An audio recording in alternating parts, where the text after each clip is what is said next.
Tiniyak ngayon ng mga local candidates ng Team Pinoy ang reforma sa pamamahala ng mga pamahalaan lokal para sa kapakanan ng taong bayan. Ito ang panata ng mga kandidato ng administrasyong sa pagkaalkalde sa lalawigan ng Bulacan at Pampanga. Ang ulat mula kay George Bandola.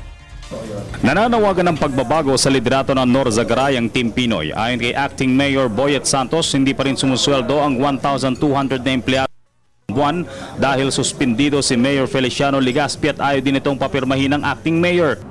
Ako po ay ayaw papirmahin sa cheque ng aming Municipal OIC Treasurer na alam ko naman po na nasa likod si Legaspi. Pinipigilan niya po na ako'y makapirma sa cheque para sa pagpapasweldo ng mga empleyado.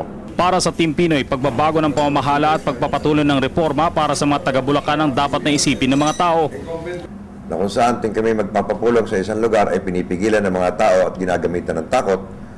Subalit ako naman ay natutuwa sapagkat ito ay isang senyales na medyo desperado ang aking kalaban at nais kong iparating sa aking mga kababayan na ako hindi tatakot sa anumang klase ng harassment na gusto nilang parating.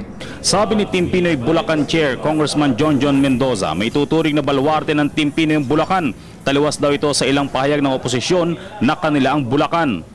Siguro tinignan na from history ang lalawigan ng Bulacan, laging opposition province to. Laging nananalo dito ang opposition. Pera na lang nung dumating ang ating Pangulo.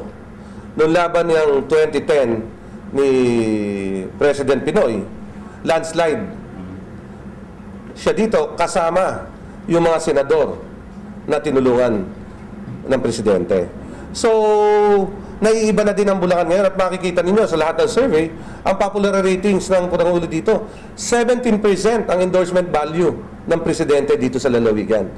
Sa pamamagitan ng mga bumubuo ng Team Pinoy, mas matutugunan ng mga ito ang pangangailangan ng Bulacan. Sa Norzagaray, kasama sina dating MMDA Sidewalk Clearing Operations Chief Bobby Esquivel na ngayon Vice Mayoral candidate ng Liberal Party.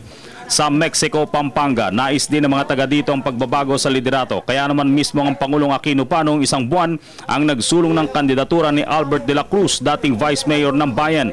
Nagbabahay-bahay ito ng abutan namin sa Barangay Santa Maria, Mexico, Pampanga.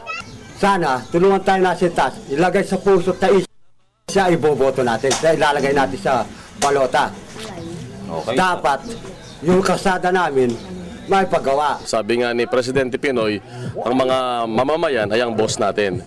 That is why ang proyekto natin ay para sa mga mamamayan. Ang proyekto natin is trabaho sa Mexico.